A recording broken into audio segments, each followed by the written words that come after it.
je suis agriculteur j'ai des bovins charolais et des ovins. Donc j'ai découvert par l'intermédiaire de la Maison des Paysans le GIE Zone Verte, qui a des praticiens tout à fait différents des vétérinaires que l'on connaît dans notre région.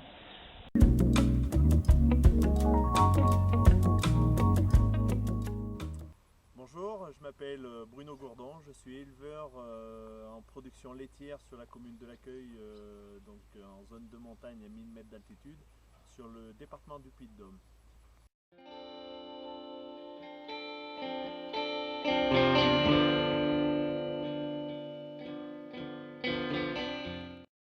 Donc, Conseil François, j'habite à Megève, à 1230 mètres d'altitude, je suis agriculteur, j'ai 21 laitières et j'ai commencé les médecines alternatives il y a une dizaine d'années. Je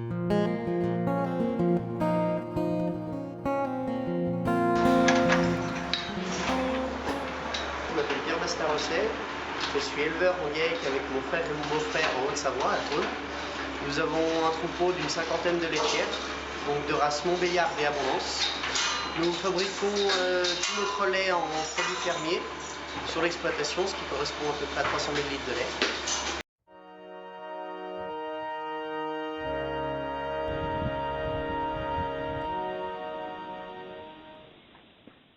Alors moi c'est Pascal Olivier, j'habite à Monet-la-Ville, dans le département du Jura, éleveur laitier de Montbéliarde, en production de comté.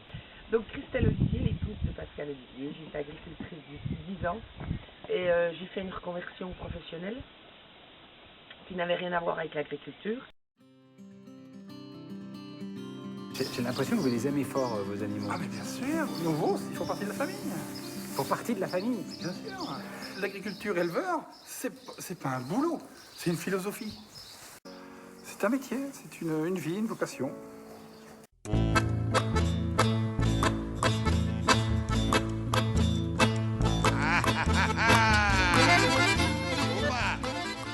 Dans le désir d'autonomie, nous nous sommes retrouvés face à des besoins de paysans qu'on ne pouvait pas fournir nous-mêmes et qui nous ont amenés à faire appel au GIE Zone Verte. Donc on a fait appel à Pierre Froment, à Paul Polis, à Jean-Pierre pour différentes spécialités qui sont les médecines manuelles, Opsalim, qui a été créé par le docteur Giboudot, l'homéopathie.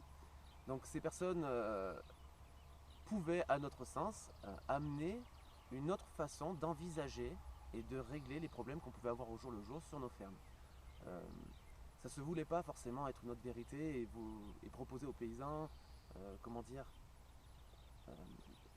des méthodes qui remettaient en cause toutes celles qu'ils avaient eues avant. Oui, ça remettait en cause beaucoup de choses, certes, mais le but c'était vraiment que ces paysans, à un moment donné, aient plus d'outils pour améliorer leur réflexion au niveau de leur production. Nous, on a considéré que le système actuel enfermait les paysans dans une façon de réfléchir et d'ailleurs les pénalisait sur leur propre réflexion puisqu'on leur dit que vous inquiétez pas, on réfléchit pour vous.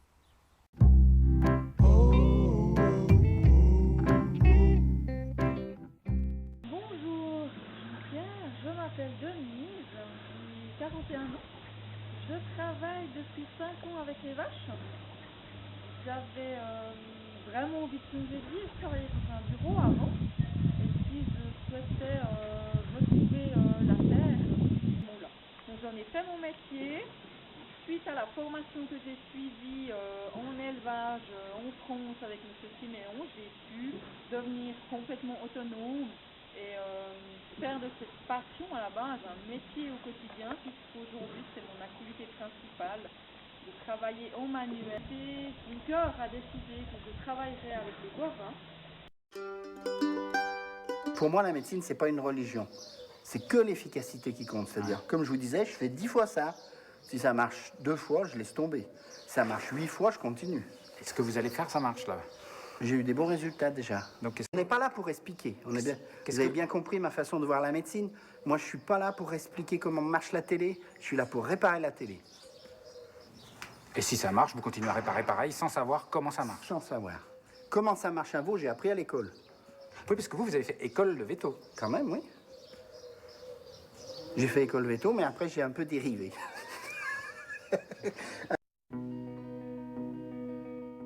Quand je les ai au téléphone, ils sont capables de projeter, je veux dire, l'image de leur animal. Et on détermine ensemble un peu les zones qui sont touchées. Et on peut les guider un petit peu sur des positionnements de doigts, sur des tractions à faire ou d'autres possibilités. C'est toujours la même chose, il suffit d'avoir un petit peu de lâcher prise, il faut se relâcher et puis les images arrivent toutes seules.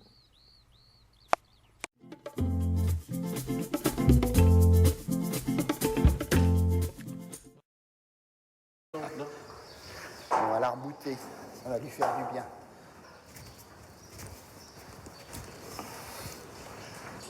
Tirez voir un tout petit peu la queue à deux mains. Un petit coup sec, ouais. Voilà, on va laisser comme ça. Et après, on va lui parler pour voir pourquoi elle est comme ça bizarre. Quand un veau 3-4 jours, même pas, 2 jours, et bien je passe mes 2 doigts le long de la colonne, tout le long là. Jusqu'à là derrière, ça leur fait pas. Et si on sent une tension de la colonne, et ben on repasse 1 fois, 2 fois, 3 fois. Et c'est une corde plus ou moins.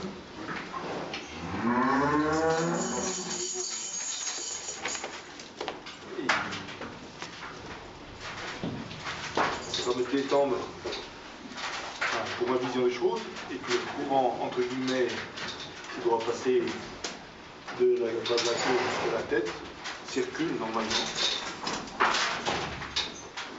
Et un veau qui est moyennement en forme après le vélage, quand vous avez fait ça, et vous tirez la queue, enfin, moi je tire la queue comme ça, le veau qui est tout seul là, ça va craquer.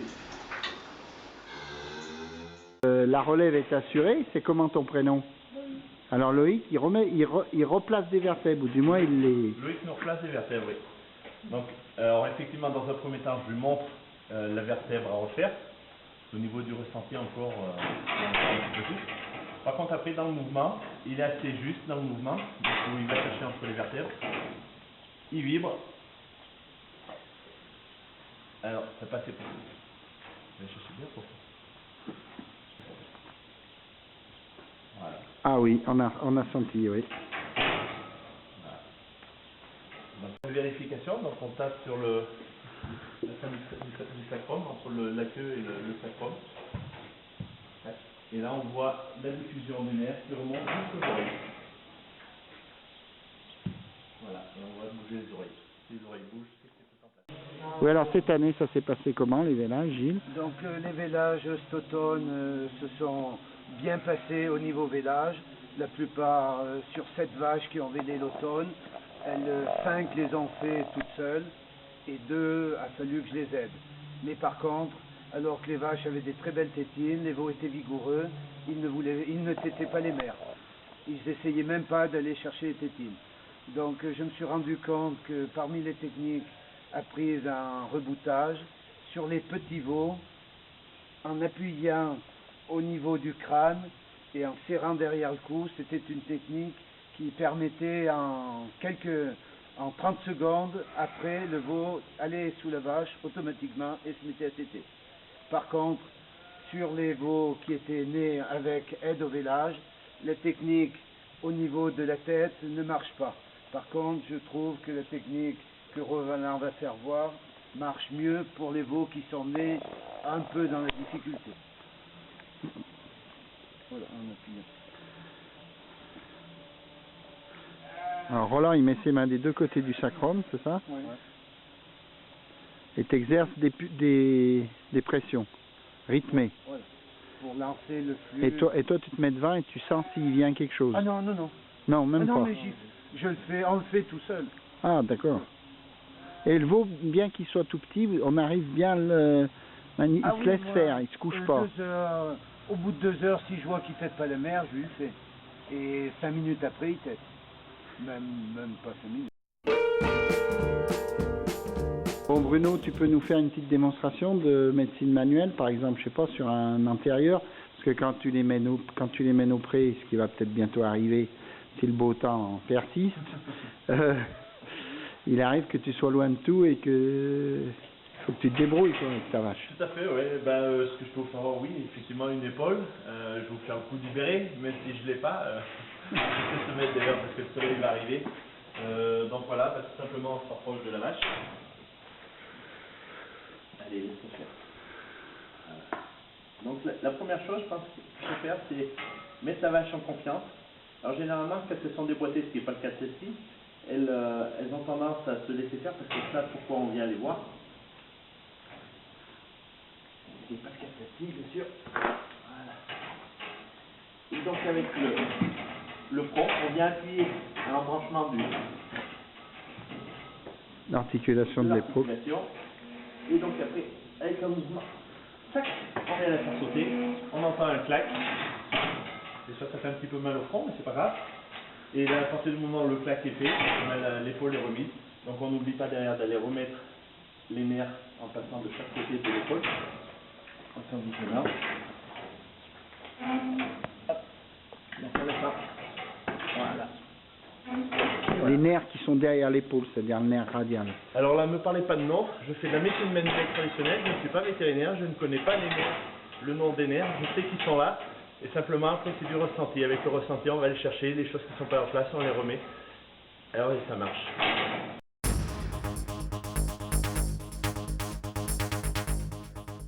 Au niveau de l'ostéopathie, donc ça fait à peu près 2 ans que je commence à suivre les formations. Donc sur les veaux, beaucoup de choses sont améliorées. Donc les langues de travers, donc pour les veaux qui ne boivent pas, les veaux qui ne veulent pas boire, avec les massages crâniens. Un petit peu au niveau ostéopathie sur les remises en place des vertèbres, des cervicales et ainsi de suite. Voilà. Et tu peux nous montrer sur un animal tes pratiques? Allez. Eh ben, hop. Alors à la naissance, chaque veau était tiré au niveau de la nuque et du bassin afin de remettre en place les vertèbres au cas où pendant le vélage des vertèbres ont été déplacées. Ensuite, si les veaux ne veulent pas boire, un massage crânien est effectué. Ou après au niveau des langues, pour les langues tordues, où nous remettons en place les langues. Voilà le gros sur les veaux. Ensuite, certaines choses se font plus ou moins en homéopathie, comme les nombrils qui ne sèchent pas. Ou ensuite sur des veaux qui ont parfois des diarrhées, l'homéopathie est très intéressante. Voilà. Cet agneau il est né hier ou avant-hier soir. Je l'ai sorti hier avec sa mère et au moment de sortir, la mère l'appelait, tout, il n'avait aucune réaction, il tournait en rond, il tenait la tête de travers. Je l'ai attrapé, j'ai regardé, j'ai vu que sur un côté, j'ai touché que son cou était, je sentais plus d'un côté, plus l'os d'un côté que de l'autre, et il était tout bleu. En plus, il a une peau quand même claire, ça se voyait bien. Donc, je l'ai dit à Gilles, il l'a manipulé, il lui a fait les cervicales et. Ça tournait. Ça a l'air de. Oui, j'ai fait. Montre-nous, Parce que Jeff. hier, il tenait, la tête était vraiment, il se Donc tenait la il avait tête, tendance en plus à avoir la tête toujours plutôt comme il la ça. tenait, ouais, raide d'un côté. Donc je lui ai fait, bon, j'ai pas cherché à savoir si c'était plutôt à droite ou à gauche. Donc je lui ai tourné le cou pour essayer de débloquer les cervicales. Et j'ai fait la même chose de l'autre côté. Et là, je constate qu'au bout de 24 heures, qu'il tient mieux sa tête dans la ligne de corps et qu'il est plus éveillé parce qu'il y avait un soupçon qu'il soit aveugle et sourd. Ça fait nous le marcher, qu'on voit s'il est mieux. Mais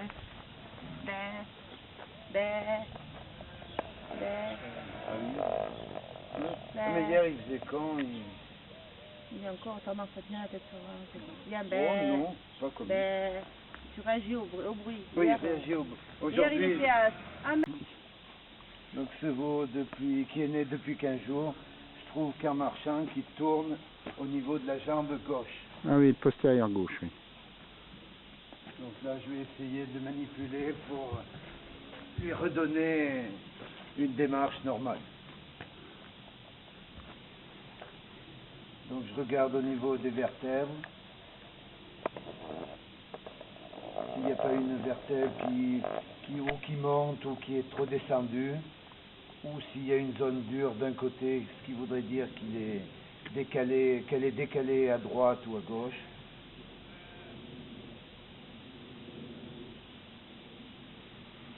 Donc là, je trouve celle-là qui a tendance à être plus haute que montée d'un coup, donc je soupçonne que cette vertèbre soit plus haute. Donc là, il y a deux solutions, soit je soulève le veau pour libérer la colonne pour qu'elle puisse redescendre à sa place, soit appuyer chacune de chaque côté en levant la queue pour ouvrir pour qu'elle puisse descendre. Alors, qu'est-ce que tu choisis? Je vais essayer en montant, vu que c'est un veau. Si c'était une vache, cette solution est impossible. Donc, ma femme va appuyer quand je...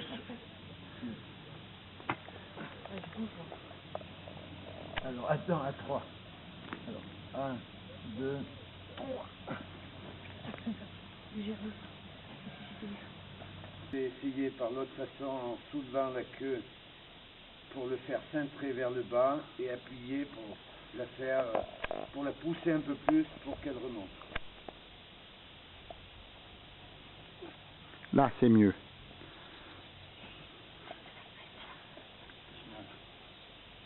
Et comment tu vérifies si tu as fait quelque chose? Je vais regarder si en appuyant, s'il a toujours une douleur. Plutôt moins, non? Oui, plutôt moins. Et la corde, tu la trouves toujours? Les cordes, c'est pas... C'est pas ton fort. C'est pas mon fort. Toi, tu les trouves.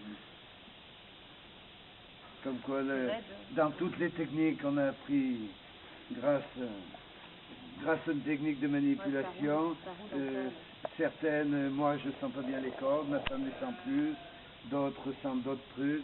C'est vrai que l'avantage il y a souvent 4-5 techniques pour la même chose, il y en a plutôt toujours une qui convient mieux. Bon, alors ce veau, monsieur Chevalier, qu'est-ce qu'il avait? Donc en remuant les onglons pour redonner de la souplesse aux onglons, après le boulet, essayer de débloquer au niveau du boulet et de le faire bien circuler pour que l'énergie essaye de recirculer. Pareil au genou, niveau du genou, après au niveau du coude, et également un peu au niveau de l'épaule. Voilà. Donc j'ai fait ça aux deux membres de devant et j'ai rien fait derrière. Le lendemain, je me suis aperçu qu'il était bien plus souple des membres de devant. Et par contre, derrière, c'était toujours pareil. Donc le lendemain, hier, j'ai fait la même chose au niveau des jambes arrière, à partir des onglons jusqu'à la cuisse. Et ce matin, j'ai vu qu'il était quand même bien plus... Il court normalement. Je voyais, comme tu dirais, un film en direct. Donc mon copain m'appelle pour me dire qu'il avait une vache qui était couchée par terre, ça faisait plusieurs jours qu'elle ne se relevait pas. Donc le vétérinaire était venu lui faire, c'était suite à un village, donc il était venu lui faire du calcium et tout autre produit pour essayer de la redynamiser et puis essayer de la relever, et cette vache ne se relevait pas. Et quand je suis arrivé voir cette vache, quand j'ai vu la vache, alors chose étonnante, je n'ai vu que son rein. Et je voyais que son rein sur la vache. Je ne voyais même pas, je suis incapable de vous dire la couleur de la vache, je ne voyais que son rein. Alors question étonnante, quand c'était la première fois que ça m'arrivait, donc ça m'a un peu perturbé sur le fait. Donc j'ai posé la question à l'éleveur, la première question que je pose, je dis comme ça, est-ce que tu as vu uriner ta vache?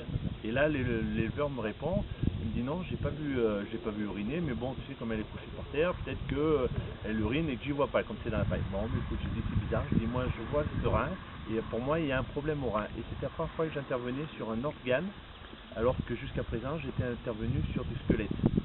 Donc si vous voulez, j'ai fait quelques manipulations au niveau des hanches, parce qu'effectivement les hanches, le sacrum n'était pas très bien positionné, donc il pouvait éventuellement empêcher la vache de se relever, mais j'avais toujours ce problème de rein. Donc j'ai dit, écoute, quand ton vétérinaire viendra, tu lui poseras la question. Et effectivement, le vétérinaire venait tous les jours, une fois par jour, pour lui faire du calcium et d'autres produits. Et donc il a posé la question à l'éleveur, au vétérinaire, pardon, lui simplement lui dire ça, ouais, c'est bizarre, j'ai pas vu uriner ma vache. Alors que l'éleveur au départ ne voulait pas y croire quand je lui parlais d'urine. Et le vétérinaire a dit, bah mais écoute, c'est pas compliqué, on va sonder. Donc ils ont passé une sonde au niveau de la vulve de la vache, et là il est ressorti un liquide très pâteux.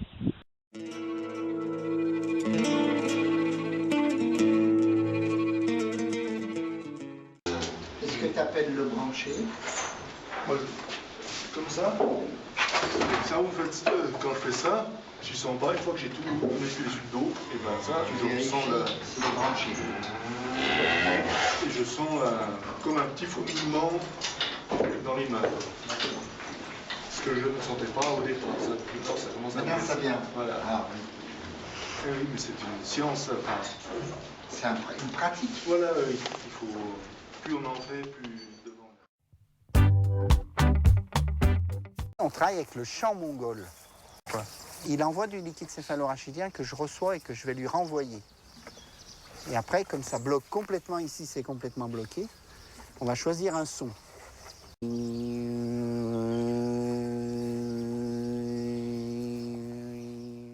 Quand on est à côté d'une bête, on est à moins de contact, mais la bête, elle se demande toujours ce qu'on va lui faire. Une piqûre. Exactement. Donc, elles sont toujours un petit peu stressées, quoi. Là, on va, on touche le cou, elle te regarde et tiens, qu'est-ce que tu veux. Des fois, certaines sont vous prévoir tout à l'heure. Hein. Pas à 100%, parce qu'il faudrait s'habituer aussi. Hein. Mais je fais un coup sur le menton, la tête se dresse, elle attend que je lui donne l'homéopathie. Hein. Ah oui? Non, mais de toute façon, il y en a certaines, j'ai juste à leur parler, je leur dis oh, je ne prends pas le bras, rien. Même si elles sont en train de manger, elles tournent un peu la tête comme ça sur le côté. Les gardules alors, direct. Je me suis dirigée aussi vers la kinésio animale. Donc comme l'a dit mon mari, je commence aussi à parler un peu avec les animaux. Donc ça aide à beaucoup décrypter de choses et puis peut-être aller plus vite à l'essentiel. On a remarqué quand même que des fois il suffisait juste d'envoyer l'information au corps pour qu'il se rétablisse de lui-même. Il n'y a pas besoin de, comme je dis souvent, de bourriner pour que ça marche. Il suffit de renvoyer l'info et ça fonctionne. Il y a une vache qui t'a parlé en particulier? Oui, la semaine dernière. J'ai traversé le troupeau, elle m'a dit j'en ai mort. Elle repart là.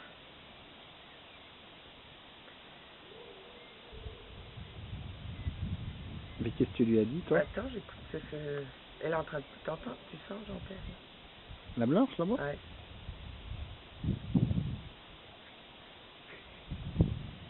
On lui dit que ça va aller mieux. Oui. On dit que on a passé le pire. Mais qu'elle a vachement d'espoir en son maître. En Pascal, alors. Ouais.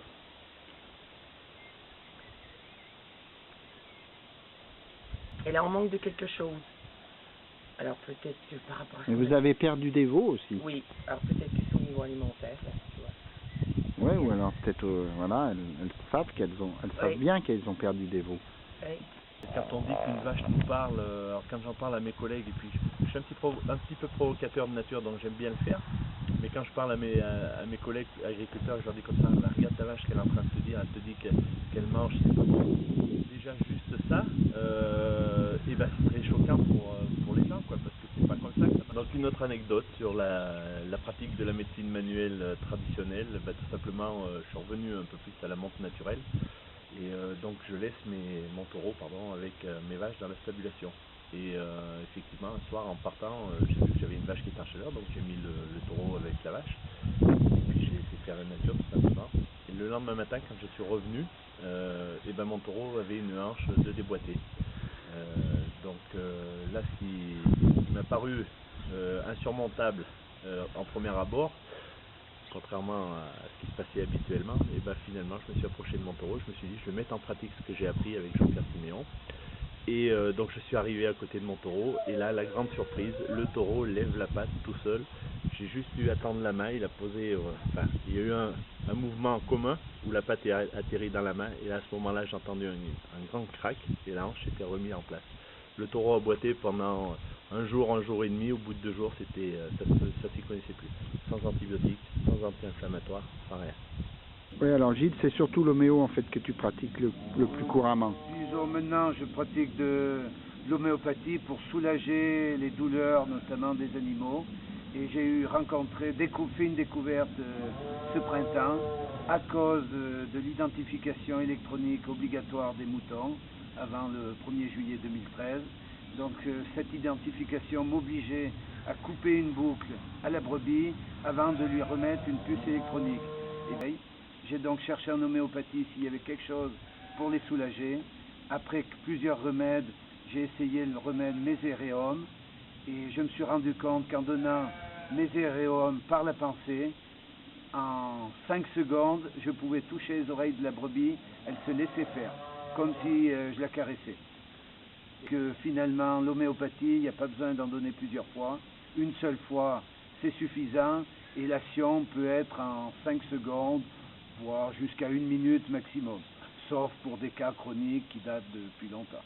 Vous la compte que Didier Grand-Georges avait donné comme symbolique au médicament Mesereum le repère. Donc je me suis dit finalement c'est bien la vérité, c'est Mesereum, c'est le repère et il m'a permis de poser des repères, comme ils disent, facilement. C'est que là on peut faire une prière pour enlever l'inflammation. Vous faites une prière? On peut. Au travail d'ostéopathie ou de technique robusseuse, on peut également travailler avec des secrets de guérison. Ce sont des secrets qui existent depuis la nuit des temps. Donc il a été longtemps dit qu'ils devaient être transmis de personne à personne pour pouvoir être validés, mais qui aujourd'hui peuvent être accessibles à tout le monde par l'intermédiaire de la littérature. Aujourd'hui ça existe, on peut acheter des livres dans lesquels on trouve les secrets. Ces secrets concernent toutes les pathologies quasiment qu'on peut rencontrer chez les animaux ou chez les humains. Pour ma part, j'adapte des secrets humains pour qu'ils fonctionnent sur les animaux et ça permet des résultats qui sont vraiment... J'avais la possibilité de soigner les animaux sans même avoir le produit. T'as des dons? Oui, en quelque sorte, un don que je méconnaissais totalement. Qu'est-ce que vous pensez que les gens qui nous regardent pensent quand ils nous voient faire ça? Et depuis hier, ils pensent qu'on est fous, ça change pas. Nous avons pu voir des économies au niveau alimentaire, beaucoup d'économies sur le niveau vétérinaire. Nous avons beaucoup de soins vétérinaires qui étaient superflus maintenant. Donc l'homéopathie a fait aussi un grand pas pour le contact avec nos bêtes. Grâce à l'homéopathie, nous gagnons beaucoup en contact, en confiance avec nos animaux et en bien-être. Ça m'a permis de prendre un peu plus de recul par rapport au troupeau. Et je suis plus serein et mes bêtes sont plus sereines pour l'ensemble du troupeau. Et je rajouterais que, point de vue financier, parce qu'il n'y avait pas rien que ça soit bien et beau, mais en plus quand on arrive à gagner 1000 € sur les frais vétérinaires, eh ben, ce n'est pas négligeable. Surtout. Donc le vétérinaire, entre guillemets, normal, allopathe, on va dire, ne vient pratiquement plus. C'est pour les prophylaxies ou vraiment si une vache... quand il y a le feu, je ne suis pas contre les antibiotiques, mais uniquement quand il y a le feu. Les bêtes sont soignées homéo, ostéo, phytothérapie. Tous les vermifuges sont à base de plantes. Donc et toi, les résultats sont... Ton lait, il va pour la fabrication de reblochons. Oui. De toute façon, moi je considère qu'on est au début de la chaîne, ouais. Donc il faut qu'on sorte un produit qui soit pratiquement sans reproche. Quoi. Ouais. Mais on fait comme on peut. Plus de rapport avec les animaux? Ah, du rapport avec les animaux, il y en a beaucoup plus, ça c'est sûr. C'est vrai que je suis beaucoup en homéo, après en stéo c'est très léger pour le moment, c'est tout. Il y a des résultats avec 3 gouttes, c'est fou. Hein. Ouais. Et pourtant il n'y a rien dans les 3 gouttes en plus. Mais tu as toujours des rapports avec ton vétérinaire traitant? Ah oui, oui, oui. Oui, je ne l'ai pas vu de l'année. Ben finalement, ces quelques jours de formation font que j'ai peut-être appris déjà la première chose à regarder un peu plus ce troupeau, regarder un peu plus les animaux. Et puis ma foi, je me suis mis un petit peu à farfouiller, un petit peu à toucher les vaches, etc. On apprend un peu à manipuler tout ça et pour moi, c'est un réel succès. Tu te proposes ce que je fais, bah, sur des vaches qui boitent, sur des animaux, j'essaie, ma foi, on tente. Il faut tenter, il faut y aller, il ne faut pas se poser de questions, surtout ça. Alors c'est vrai que quand on est deux sur certaines manipulations, bon, j'ai la chance d'avoir un petit peu mon épouse qui peut venir, mais sur certaines manipulations, c'est quand même mieux à deux. Et même, je trouve, pour des diagnostics, des fois, des échanges, c'est presque un travail de groupe. Ça va pas mal, on tourne de ferme en ferme, et puis, ma foi, on passe un petit peu tous les animaux qu'il faut au crédit. Ça permet de manger ensemble. Ça permet aussi la bonne humeur. Voilà. Bon, alors finalement, Bruno, avec cette histoire de taureau, avec le fiston qui remet les vertèbres en route, vous faites des choses, on dirait, du point de vue conventionnel, qui sont impossibles. Eh bien, j'aurais tendance à dire que oui. À partir du moment où l'impossible, c'est les choses qu'on nous a inculquées. On nous a dit qu'on n'avait pas le droit de faire, qu'on ne pouvait pas faire plus que ce qu'on faisait. Donc après, c'était de la capacité de personne et que finalement les choses étaient comme ça et bon. Donc c'est effectivement à force d'essayer qu'on s'aperçoit que quand on passe une étape, on passe un cran et on se dit tiens, ça finalement on nous a dit que c'était pas possible et puis ça marche bien, on continue, on en fait encore un peu plus, on passe un deuxième cran, puis un troisième, ainsi de suite. Alors les crans, combien il y en a, je suis incapable de vous le dire. Par contre, ce que je sais, c'est que effectivement ce que je pratique aujourd'hui par rapport à ce que je pratiquais ne serait-ce qu'il y a que 3 voire 4 ans est complètement différent. Je m'épanouis énormément dans ce que je fais parce que je pratique autrement et ça m'amène intérieurement quelque chose de très fort et enfin je dois dire que je retrouve mon métier. On n'aime pas ne garder que le numéro du veau, il faut qu'on le baptise. On n'est pas religieux, hein, c'est loin de là. Mais nous, Dune, on sait qui est Dune. Le numéro, c'est vachement impersonnel, on n'aime pas. Donc c'est quelqu'un. Bien sûr, oui. Bien sûr que c'est quelqu'un. On l'a fait naître. Hein. Quand on vend une bête, nous, on ne voit pas que de l'argent qui va entrer, on voit une finalité. Donc on prétend quand même vendre un peu d'amour quand même. C'est pas seulement de l'industrie, quoi. Vous voyez pas ce que je veux dire? Je vois très bien que vous mettez de l'amour dans vos animaux. Mais bien sûr, pour nous, c'est un individu pour nous. Il a un nom, sa mère en a un, il écrit derrière, c'est toute une lignée. C'est tout né chez nous. Et puis bon, on n'est pas bien quand on en perd. C'est une famille, quoi.